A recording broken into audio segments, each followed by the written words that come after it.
전세를 올려단다고 하니까 주인들이 월급 얼마 받아가지고서는 그것을 쫓아갈 수가 없잖아요.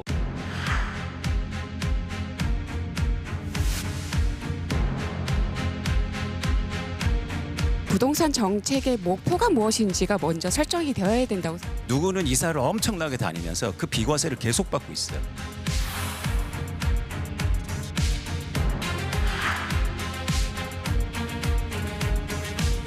과거에 보유세를 정상화했더라면 이렇게까지 오르지 않았을 겁니다.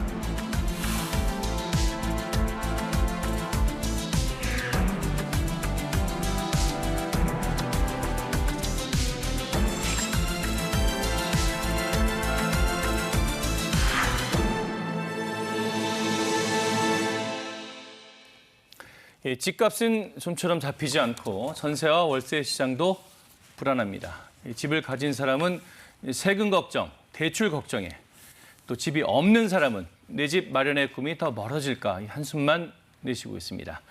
최근 열린 부동산 국민대회 토론회에서도 세금과 대출, 공급을 둘러싼 여러 의견이 쏟아졌습니다. 지금부터는 두 분의 전문가와 함께 부동산 시장의 핵심 쟁점과 해법까지 차분히 짚어보겠습니다. 자, 먼저 김인만 부동산 경제연구소 소장 나오셨습니다. 안녕하세요. 예. 자, 남기업 토지 플러스 자유 소장도 함께 해주시겠습니다. 네, 안녕하세요. 이 두 분 나와주셔서 감사드립니다. 자, 그 최근 부동산 시장을 설명하는데 가장 일반적인 표현이 지금 트리플 강세인 것 같습니다. 뭐 매매가, 전월세 다 오르는 트리플 강세. 먼저 두 분이 보시는 현재 부동산 시장은 어떻습니까? 짤막하게 좀.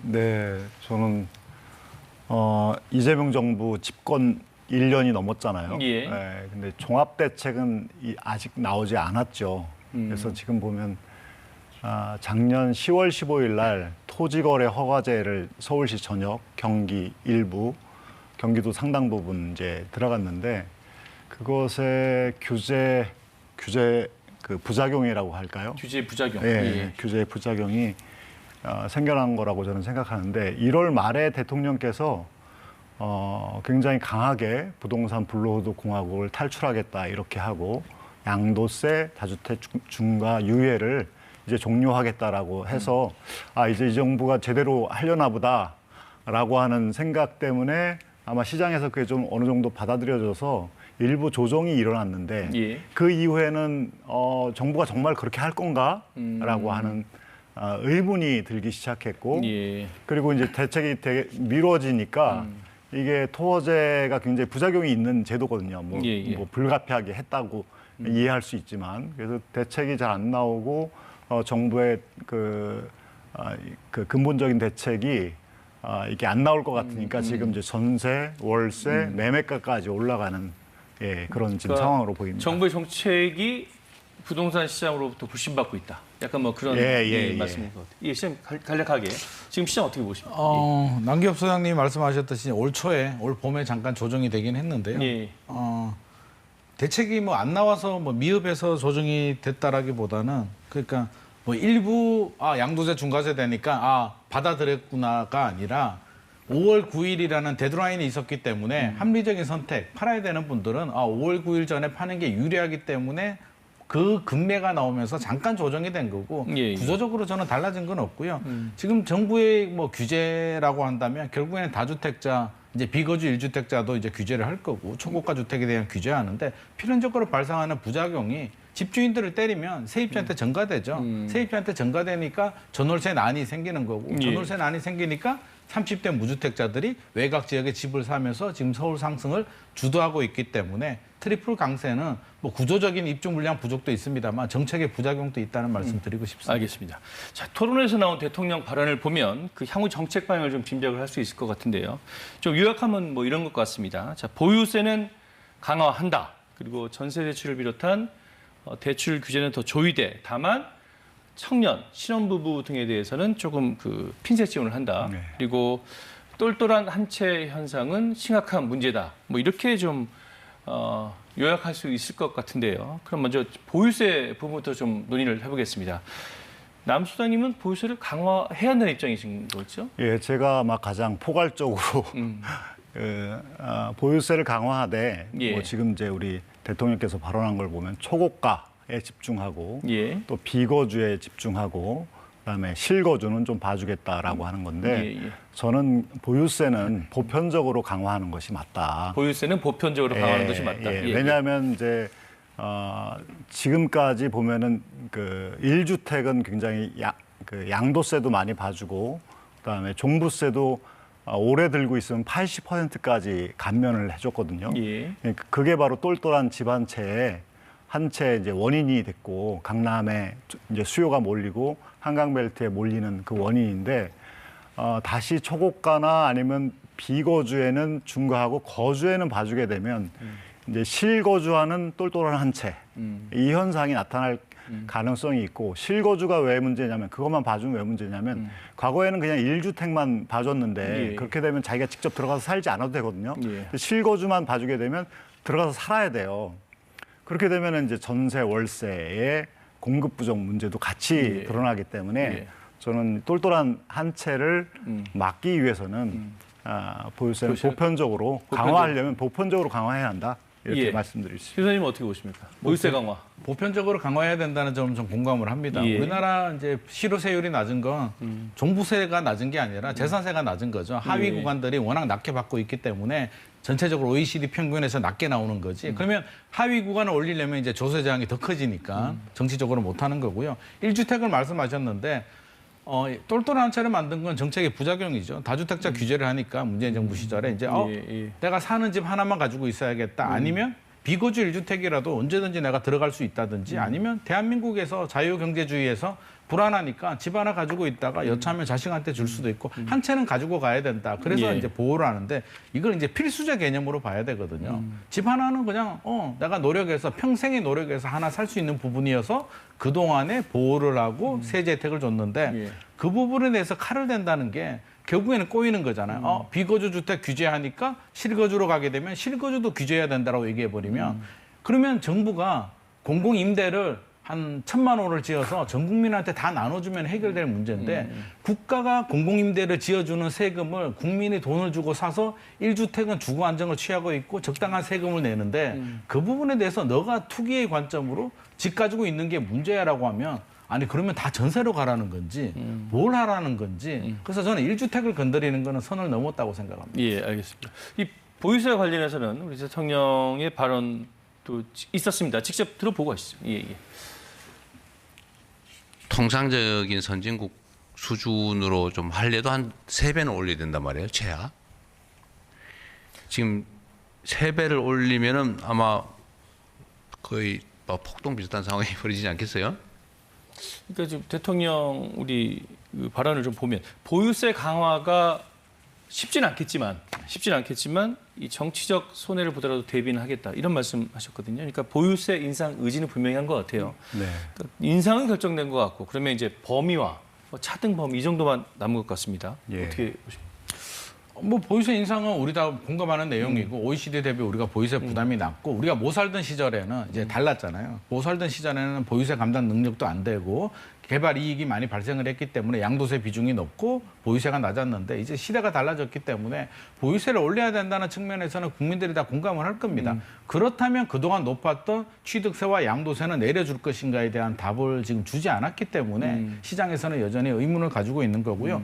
그럼 보유세를 올리게 되면 재산세와 종부세가 있는데 왜 초고가만 많이 올리려고 할까에 대한 또 의문이 있습니다. 제가 뭐 초고가 주택을 가지고 있는 건 아닌데 뭔가 타당하게 합리적으로 올린다면 모두 다 골고루 이렇게 올려주든지 뭔가 합리적인 이유가 있어야 되는데 너가 비싼 집을 가지고 있으니까 너가 지금 또 많이 내는데 더 많이 내라.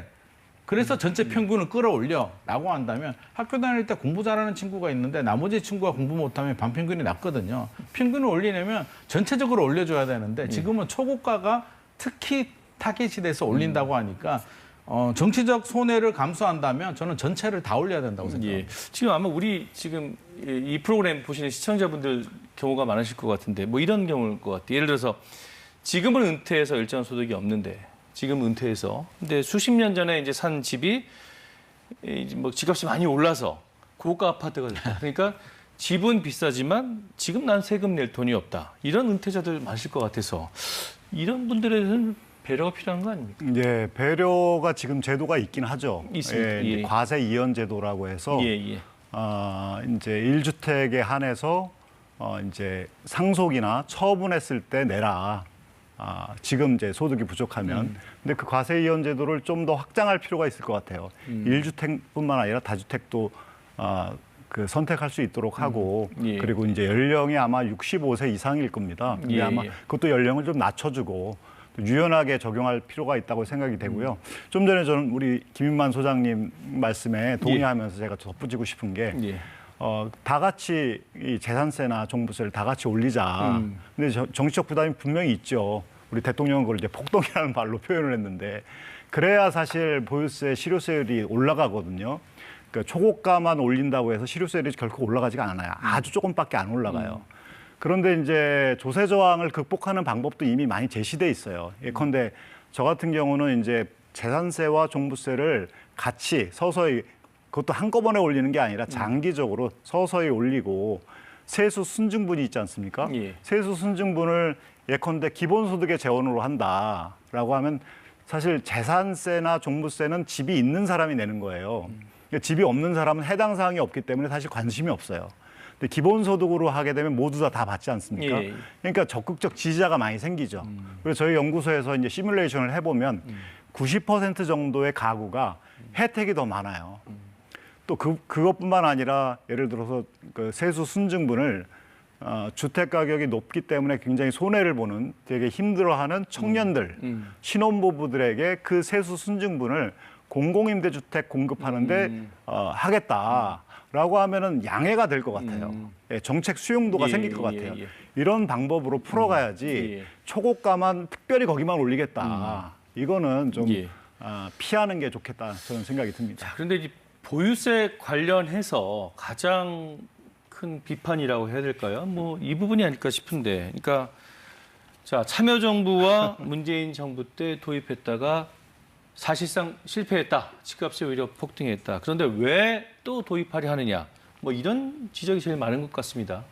어떻게 보세요? 아무래도 한 번, 두 번 했는데 세 번째도 똑같이 하니까 이제 저도 남기혁 소장님 의견에 이제 공감하는 부분이고요. 그러면 뭔가가 그냥 초고가를 올린다든지 그냥 일방적인 과세가 아니라 우리가 거둔 세금을 어떻게 사용할 것인가에 대한 구체적인 해법을 줘야 되는 게 저는 맞다고 생각하고요. 예. 또 하나 말씀드리면 앞서서도 이제 그런 분들이 있잖아요. 제가 토론회 때도 이제 대통령님한테 말씀드렸는 게 두 부류가 있다. 최근에 50억 아파트를 산 사람은 현금이 뭐 50억만 있는 건 아닐 거잖아요. 돈이 더 더 많겠죠. 있으니까 예. 50억 아파트를 샀으니까 그분들은 50억 아파트의 세금을 감당할 능력이 된다. 근데 20년 전에 5억에 샀는데 아까 제가 50억이 되신 질문드린 거. 분들 있잖아요. 예, 예, 예. 그런 분들은 사실 50억 아파트 힘들거든요. 은퇴하고 몇 천만 원을 내라고 하면 그럼 집을 이제 팔아야 되는데 삶의 터전을 벌여야 되는 거잖아요. 그래서 미국 일부 주가 도입하듯이 예측 가능해야 되니까 취득가 기준으로 하자. 그러면 5억에 사신 분은 5억에 대한 세금을 지속적으로 높은 세율을 내면 되는 거고 50억은 50억 내면 되는데 그러면 많이 남지 않았느냐. 많이 남는 부분에 대해서는 또 양도세에서 충분히 낼 수가 있고 예. 양도세 공제가 많다면 합리적인 조정을 할 수도 있기 때문에 뭔가 좀 합리적으로 타당하게 납득할 수 있는 그러니까 조세의 당사자가 납득을 해야 이해가 되고 참아줄 수 있는데 우리 자녀들한테 야단을 쳐도 자기가 잘못한 거 있으면 야단을 치면 수긍을 하는데 잘못하지 않았는데 부모님이 야단 치면 눈빛이 달라지잖아요. 그래서 저항이 생긴다. 납득할 수 있도록 좀 해주면 좋을 것 같습니다. 그러니까 조금 전에 제 질문에 대한 답변 아직 안 해주신 것 같아요. 과거 두 번의 정부에서 실패한 정책인데 또 도입하려 한다. 그래서 어떻게- 그 부분에 대해서는 자 저는 이렇게 봅니다. 보유세를 올렸습니다. 아 힘들어. 팔고 싶어. 팔려고 하니까 양도세대 중과세네. 3주택이 82.5%야. 나 안 팔아. 버티죠. 매물이 잠기죠. 그러면 이번에는 좀 다르게 가자. 인풋이 똑같은데 어떻게 아웃풋이 달라지겠는가. 보유세를 올리겠다고 정했으면 정확하게 취득세와 양도세는 어떻게 얼마나 내리는지를 제시를 해줘야 시장에서는 전체적인 시뮬레이션 해보니까 내가 뭐 그래 할 만하네. 아니면 보유세를 필요경비, 양도세 필요경비를 빼준대.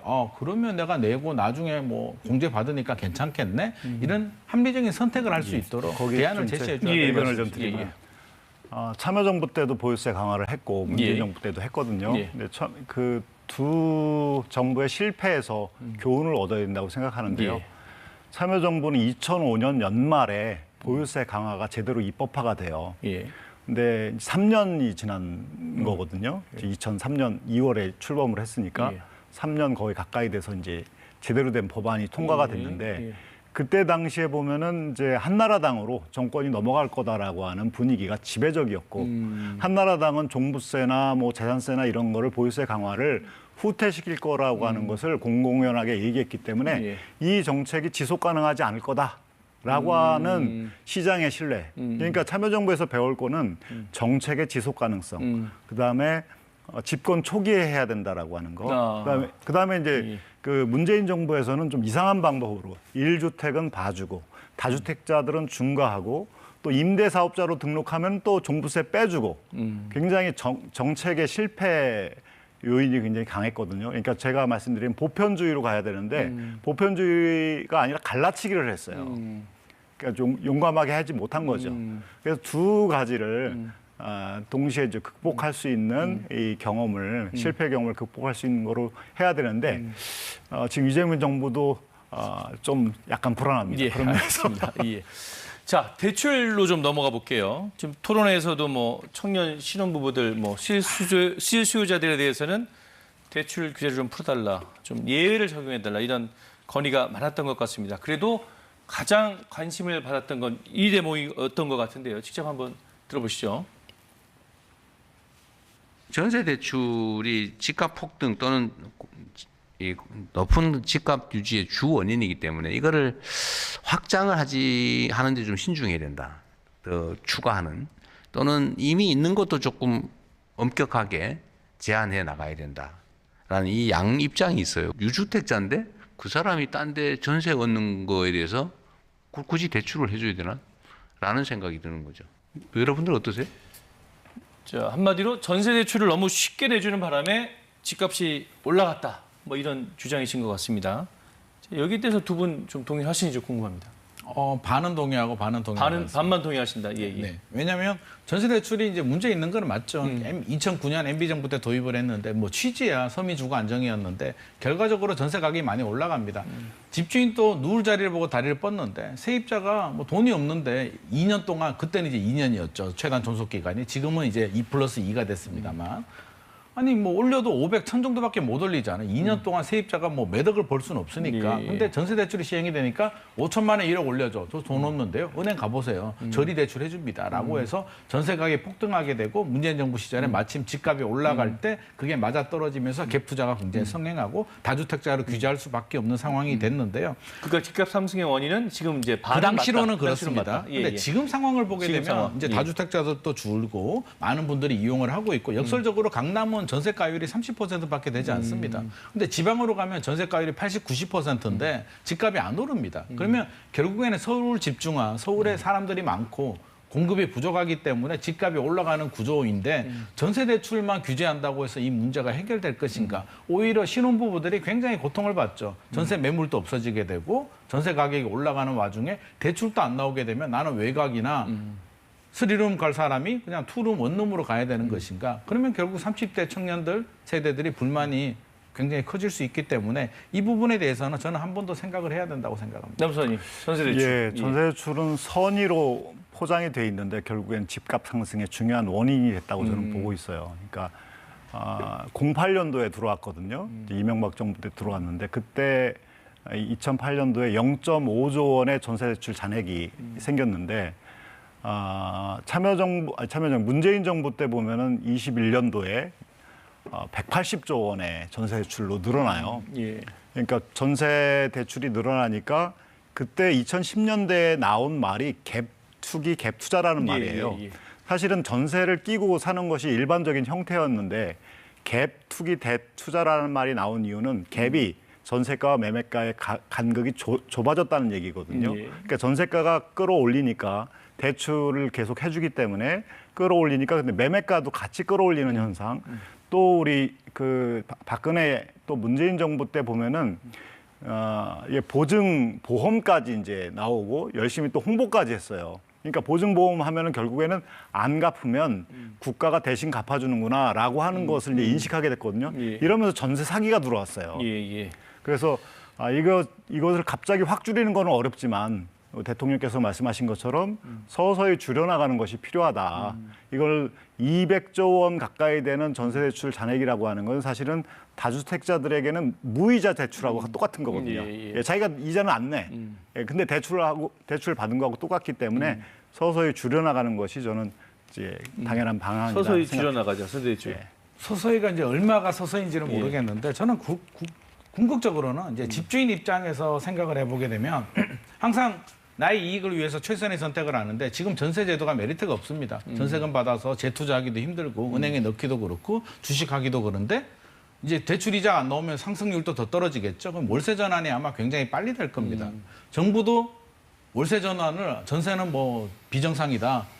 월세로 가는 게 정상이라는 입장을 여러 번 내고 있는데 결국 월세로 갔을 때 우리 서민들이 월세로 가는 게 좋을까 전세로 가는 게 좋을까 이번에 인터넷을 통해서 의견 접수를 받았는데 대출 좀 풀어달라는 의견이 95%였거든요. 많은 서민들, 신혼부부들, 청년들은 대출을 좀 필요하다고 얘기를 하고 있는데 정부는 바람직하지 않아 줄여야 돼라고 한다면 그럼 다른 대안을 좀 제시를 해줘야죠. 예. 공급을 빨리 충분히 해주든지 예. 충분히 충분히 잘 살 수 있게 주를 해결할 수 있게 해주고 해야 되는 정책을 예. 준비도 되지 않았는데 다짜고짜 갑자기 줄여버리게 되면 저는 이거는 견딜 수 없다고 생각합니다. 그래서 저는 이제 종합적으로 대책이 가야 된다고 생각해요. 예. 전세대출을 줄이면 당연히 월세화가 가속화되면 예. 주거비 부담이 드러나잖아요.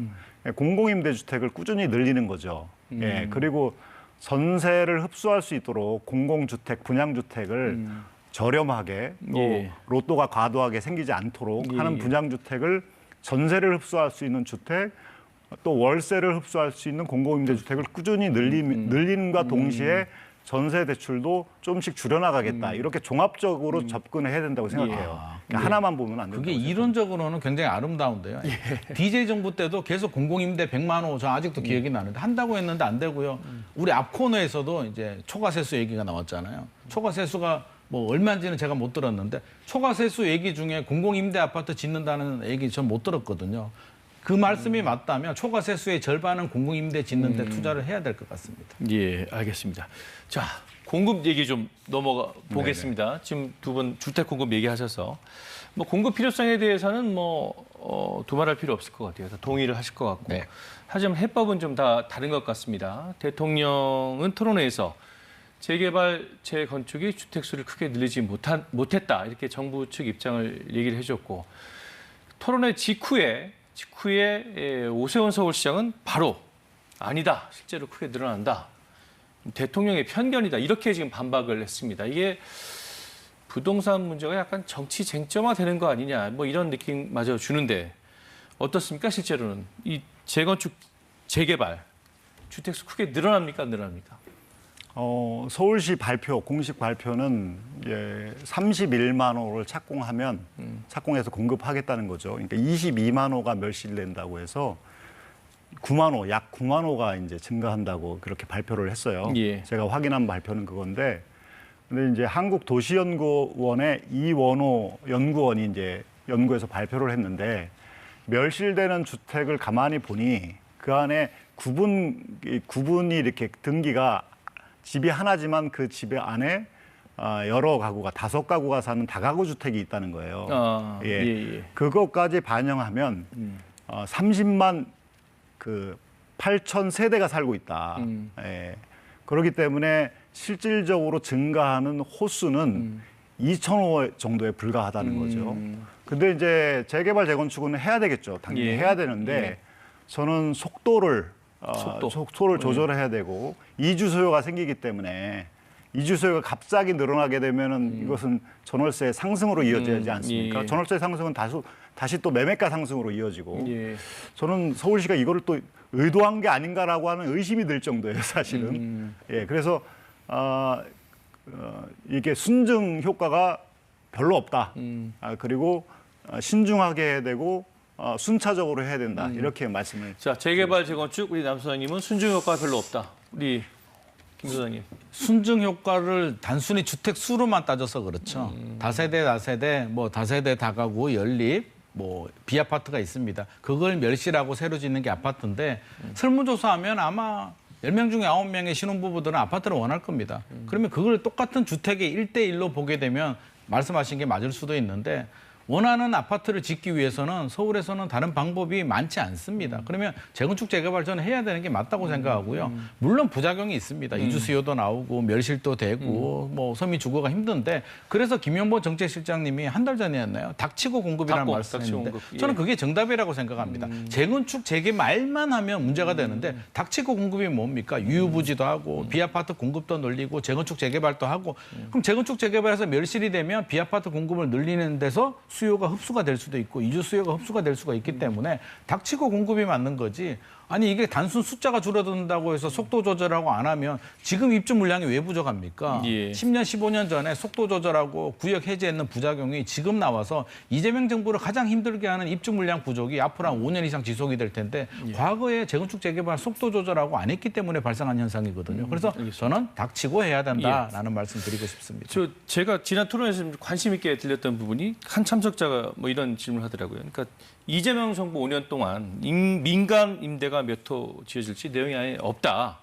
그러니까 대통령이 이제 바로 반박을 했죠. 민간 업자 입장에서 임대할 거면 차라리 분양을 하지 왜 임대하냐. 뭐 이렇게 지금 논란이 됐었는데 자 민간 임대도 대책이 될 수 있을까요? 지금 시간이 많지 않아서 간략은 좀 답변 좀 간략히 부탁드립니다. 민간 임대. 뭐 대책이 그것도 일리가 있는 거거든요. 그러니까 저도 현장에서 들었는데, 그러니까 기존의 임대주택은 이제 매입해서 다주택자들이 이제 임대를 해주는 거잖아요. 근데 이제 건설을 해서 민간에서 건설을 해가지고 임대주택을 하게 하자. 그러려면 금융 좀 혜택도 좀 제공하고 아마 그렇게 되면 한 20년 정도의 전월세를 민간 임대 시장에서 공급할 수 있지 않겠느냐라고 하는 제안이었는데 저는 그것도 하나의 방법이지만 20년 이후에는 또 처분하면 매매 차익이 또 많이 생기거든요. 그것보다 공공의 역할, 임대주택에는 다주택자들도 지금 전월세를 공급하는 역할을 하고 있어요. 그거 플러스 공공의 역할을 공공임대주택이 더 적극적으로 해야지 이런 방식으로 하는 거는 혜택을 또 줘가면서 하는 거기 때문에 좀 지양해야 한다고. 민간보다는 공공이 더 주도적으로 해야 된다. 공공임대주택이고. 민간임대 대책이 될 수 있습니까? 완전한 대책이 될 수는 없어도 공공이 그렇게 언제 나오냐고요. 공공이 나온 다음에 줄이더라도 지금은 안 나왔기 때문에 민간이든 뭐든지 간에 저는 닥치고 공급해야 되고 임대도 닥치고 해야 되고 주택임대 사업자도 하고 공공이 충분히 공급이 된 다음에는 저는 혜택을 줄여도 상관없다고 생각합니다. 시간이 많지 않아서 30초씩만 마지막 질문 드릴게요. 답변. 두 분 생각하시는 가장 빠르고 효율적인 공급 대책 뭐가 있을까요? 공급 대책이요? 제가 뭐 뾰족하게 그건 갖고 있지는 않은데 지금 정부가 열심히 준비하고 있기 때문에 저는 뭐 공공이 저는 중요한 역할을 담당해야 된다라고 생각합니다. 빠른 대책은 아닌 것 같습니다. 공공이 참 시간이 걸리더라고요. 빠른 대책이 나올 수는 없죠. 공사 기간이 4년, 5년 걸리기 때문에 안 되는데 저는 우리가 하드웨어에 집중하고 있잖아요. 집을 지어야 돼. 물론 부족합니다만 생각해 보면 소프트웨어적인 방법도 있거든요. 3기 신도시 하고 있고요. 여러 가지 뭐 서리풀 지구도 하고 있는데 그거를 빨리 좀 진행을 하든지 아니면 사전 청약을 하든지 국민들이 희망을 가질 수 있도록 매년 12월 첫째 주에 합동 분양을 하겠다. 청약 페스티벌을 하고 분양가는 우리가 책임지고 확정 분양가를 해줄 테니까 걱정하지 마라. 기다려라고 하면 저는 기다리는 대기 수요도 생길 거라고 적어도 생각합니다. 구체적인 계획은 지금 뭘 하는지 제시를 모르겠어요. 해줘야 된다. 그렇죠. 3기 신도시 열심히 하는데 언제 하는 거야? 아무도 모르고 깜깜이기 때문에. 알겠습니다.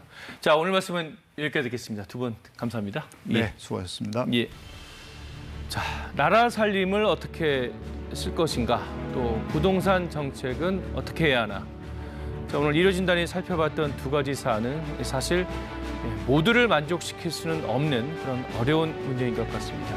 그럼에도 불구하고 국민들의 내일이 오늘보다 더 행복하고 더 마음 편안해지는 사회가 될 것이라는 믿음, 그 소박한 믿음을 지켜주는 정부의 예산과 정책이 나와주기를 기대해 봅니다. 다음 주에 뵙겠습니다. 감사합니다.